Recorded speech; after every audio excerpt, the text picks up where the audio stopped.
Assalamualaikum warahmatullahi wabarakatuh. Nama saya Raditya Tegar Pratama. Saya akan menjelaskan revolusi industri dari versi 1.0 sampai 4.0. Pada dasarnya revolusi industri adalah perubahan besar terhadap cara manusia dalam mengelola sumber daya dan memproduksi barang-barang.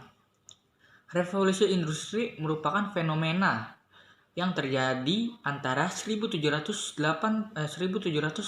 sampai 1850.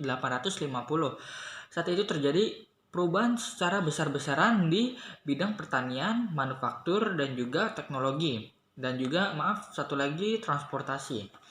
Nah, salah satu yang akan kita bahas pertama adalah revolusi industri 1.0.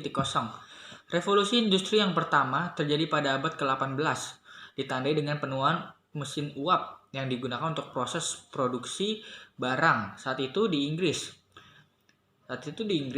mesin uap digunakan sebagai alat tenun mekanis pertama yang dapat meningkatkan produktivitas industri tekstil atau industri pakaian. Peralatan kerja yang awalnya bergantung pada tenaga manusia dan hewan akhirnya digantikan dengan mesin tersebut. Selain itu, mesin uap digunakan pada bidang transportasi. Transportasi internasional pada masa itu adalah transportasi laut yang masih menggunakan tenaga angin. Namun, angin tidak dapat sepenuhnya diandalkan karena bisa jadi angin bertiup dari arah yang berlawanan atau bahkan tidak ada angin sama sekali. Maka dari itu diciptakanlah transportasi laut dengan tenaga uap.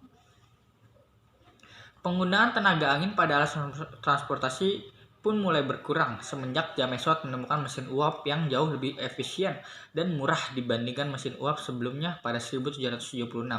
Dengan mesin uap tersebut, kapal dapat berlayar selama 24 jam penuh jika mesin uap tetap didukung dengan kayu, batu, dan batu bara yang cukup.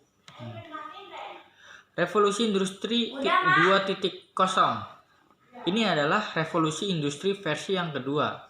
Karena itu dinamakan dengan revolusi industri 2.0. Nah, revolusi ini terjadi di awal abad ke-20. Revolusi industri ini ditandai dengan penemuan tenaga listrik. Tenaga otot yang saat itu sudah tergantikan oleh mesin uap, perlahan mulai tergantikan lagi oleh tenaga listrik.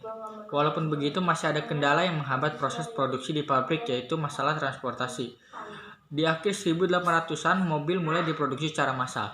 Produksi massal ini tidak lantas membuat proses produksinya memakan waktu yang cepat karena setiap mobil harus dirakit dari awal hingga akhir di titik yang sama oleh seorang perakit mobil.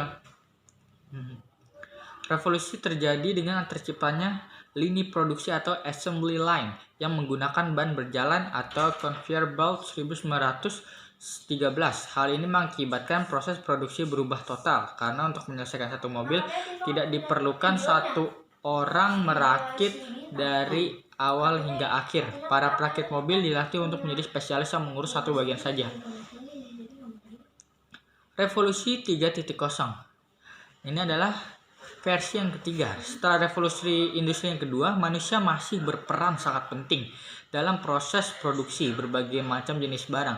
Tetapi setelah revolusi industri yang ketiga, manusia tidak lagi memegang peranan penting. Setelah revolusi ini, abad industri pelan-pelan berakhir dan abad informasi dimulai. Jika revolusi pertama dipicu oleh mesin uap, revolusi kedua dipicu oleh ban berjalan dan listrik. Revolusi ketiga ini dipicu oleh mesin yang dapat bergerak dengan berpikir secara otomatis, yaitu komputer dan robot. Lalu, revolusi yang terakhir adalah revolusi industri 4.0. Nah, inilah revolusi industri yang saat ini sedang ramai diperbincangkan. Diangkat menjadi salah satu topik debat Capres 2019. Industri 4.0 adalah tren dunia industri yang menggabungkan teknologi otomatisasi dengan teknologi cyber. Istilah industri 4.0 berasal dari sebuah proyek dalam strategi teknologi canggih pemerintah Jerman yang mengutamakan komputerisasi pabrik. Pada industri 4.0, teknologi manufaktur sudah masuk pada tren otomatisasi dan pertukaran data. Hal tersebut mencakup sistem cyber physics Internet of Things atau IoT, cloud computing, and cognitive computing. Tren ini telah mengubah banyak bidang kehidupan manusia, termasuk ekonomi, dunia kerja, bahkan gaya hidup. Singkatnya, revolusi industri 4.0 menanamkan teknologi cerdas yang dapat menghubungkan dengan berbagai bidang kehidupan manusia. Banyak hal yang tak terpikirkan sebelumnya tiba-tiba muncul menjadi inovasi baru, serta membuka lahan bisnis yang sangat besar. Contoh terdekatnya adalah munculnya transportasi dengan sistem ride sharing atau Gojek dan Grab. Kehadiran revolusi industri memang menghadirkan usaha baru dan lapangan kerja baru, dan profesi baru yang tak terpikirkan sebelumnya. Tidak dapat dipungkiri, berbagai aspek kehidupan manusia akan terus berubah seiring dengan revolusi dan perkembangan teknologi yang terjadi.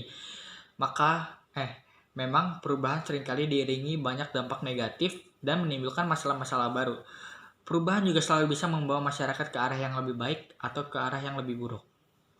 Sekian dari saya, Rendy Rigar Pratama dari kelas ECP 1. Jika ada salah kata, tolong dimaafkan. Assalamualaikum warahmatullahi wabarakatuh.